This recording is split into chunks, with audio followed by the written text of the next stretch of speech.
Galileu, o mensageiro das estrelas. Distribuição Sinapse.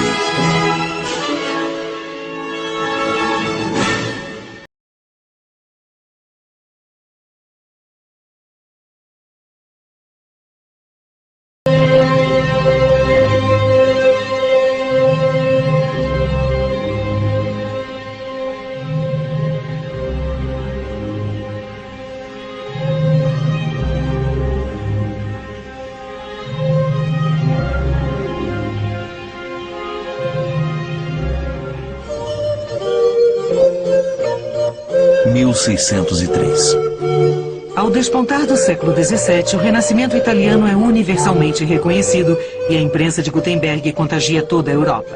Na França, Henrique IV, marido de Maria de Médicis, logo seria morto a punhaladas por Ravaillac. Luís XIII o sucederia, auxiliado pelo cardeal Richelieu. Na época de Galileu, a ciência pouco progredira em 2000 anos. A escola da Grécia Antiga ainda é prestigiada e as teorias de Pitágoras, Ptolomeu e Aristóteles ainda são ensinadas. Em 1603, Galileu tem 39 anos e já é uma figura fora do comum. Galileu desenvolve uma certa mania, que é pôr a natureza à prova. E é isso que o leva a lançar dúvidas sobre certas afirmações das antigas escolas.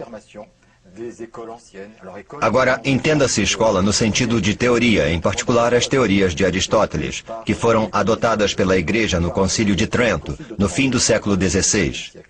E Galileu lançaria dúvidas sobre certas afirmações, não com argumentos, como Aristóteles fez, mas através da observação da natureza.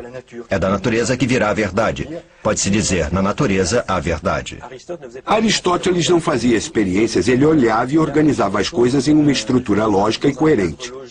Galileu vai mais longe. Para extrair significados da natureza, é preciso também agitar a natureza. E agitar a natureza significa realizar experiências. E por esse motivo, podemos considerá-lo o pai da ciência moderna.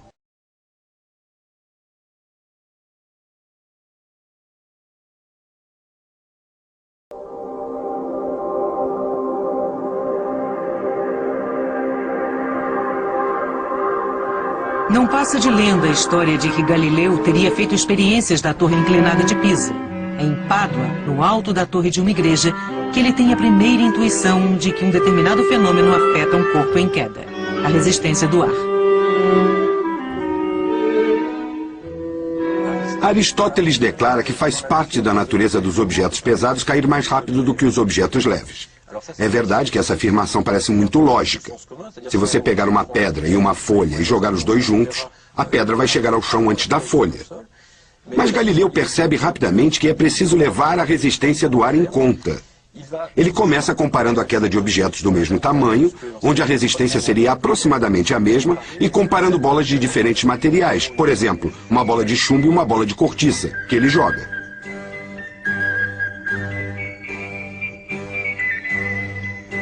Nas experiências com corpos em queda, Galileu nunca poupa a equipe. Todas as manhãs, do último andar de uma casa vazia, seus assistentes jogam simultaneamente bolas de todos os tipos. Grandes, pequenas, de madeira, de ferro, de cortiça, de chumbo. Quando batem no chão, um resultado é claro. Toda vez que as bolas tocam o solo, a impressão é que tocaram ao mesmo tempo. A massa não tem papel na queda de um corpo, pensa Galileu, senão a bola de madeira ainda estaria no ar depois que a bola de ferro tocasse o chão. Vamos aumentar a altura e ser mais precisos ainda em nossa experiência. Hoje, no alto da torre de um convento, a equipe testa um novo mecanismo, uma caixa. As bolas, que agora são lançadas em perfeita sincronização, produzem um resultado idêntico ao anterior. Todas elas caem aos pés do árbitro Guido, ao mesmo tempo. Galileu considera necessário realizar a experiência no vácuo para que ela seja precisa. Mas onde se encontra o vácuo? Então, com base no que determinou no ar, ele conclui para o vácuo. Dois objetos, independentemente de sua massa, caem com a mesma velocidade no vácuo.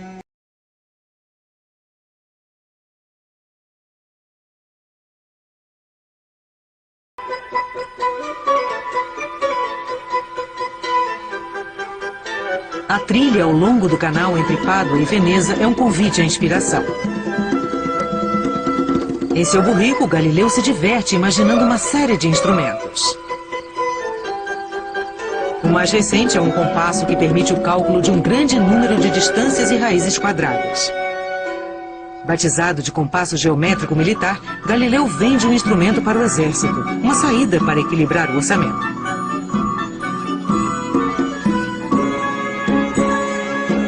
Galileu precisa de dinheiro. O salário de professor não é suficiente para ele, então dá aulas particulares para estudantes que se hospedam com ele. Dinheiro, sempre dinheiro. Há que se dizer que Galileu tem muitos gastos. Ele tem um relacionamento aberto com uma encantadora jovem chamada Marina Gamba, que lhe deu 2 belas meninas e lhe daria um menino. Uma governanta cuida da educação das crianças. Um artífice fabrica os instrumentos, tais como as réguas de cálculo. Um carpinteiro é o encarregado do trabalho pesado. E, por fim, um secretário que copia suas aulas universitárias e registra suas experiências.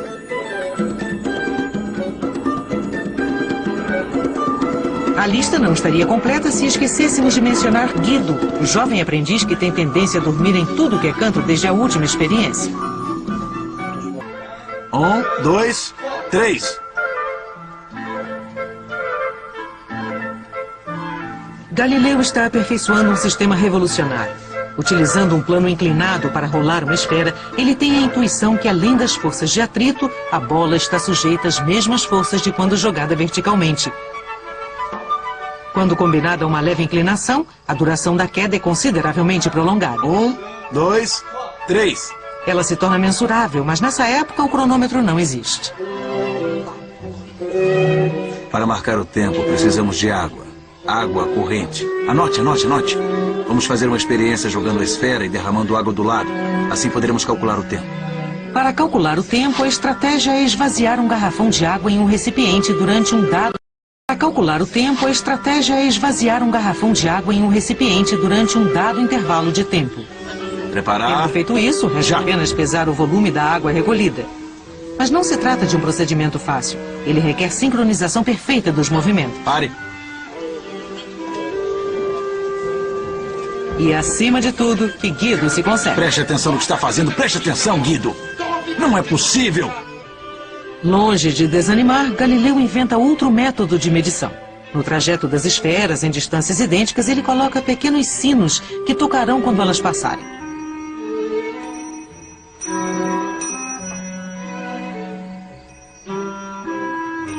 Contra todas as expectativas, ele percebe que o ruído não segue um padrão regular.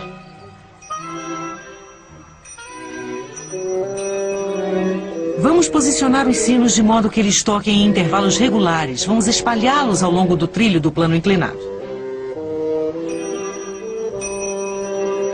Ao medir a distância que separa os sinos, Galileu nota, para seu grande espanto, que os intervalos seguem uma progressão muito precisa que varia de acordo com um fator numérico, de 1, 4, 9, 16, ou seja, 1 ao quadrado, 2 ao quadrado, 3 ao quadrado, 4 ao quadrado.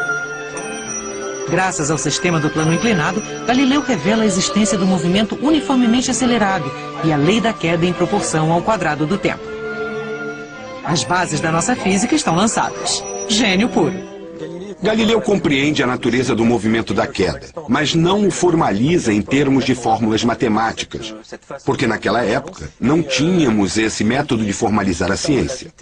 Ele fala sobre a velocidade da queda. Ele diz que em tempos iguais temos adições iguais de velocidade, ou seja, que a velocidade aumenta com o tempo da queda. Quanto maior o tempo da queda, maior a velocidade do nosso corpo em movimento e mais rápido ele chegará ao solo. Ele vai também, a partir disso, relacionar a altura da queda com o tempo da queda. Por exemplo, se eu solto um objeto de uma altura 4 vezes maior que a outra altura, precisará do dobro do tempo para chegar ao chão. Em termos práticos, se uma bola leva 1 segundo para cair do primeiro andar da torre inclinada de Pisa, quando jogada do 4º andar não levará o quádruplo do tempo, mas apenas 2 segundos para chegar ao solo.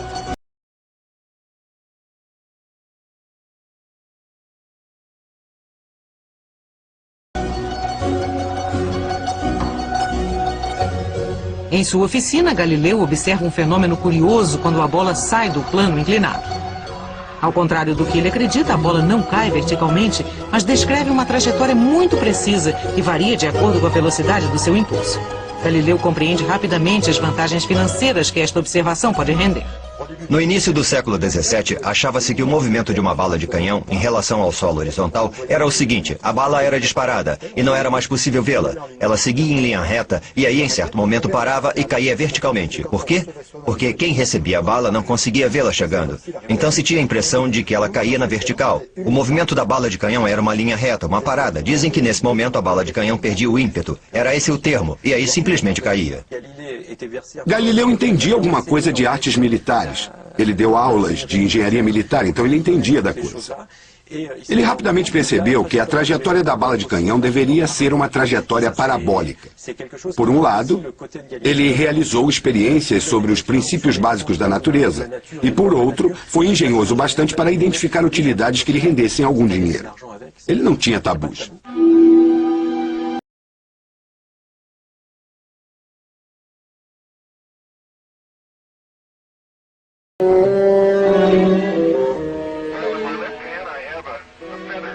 Na minha mão esquerda eu tenho uma pena, na direita um martelo.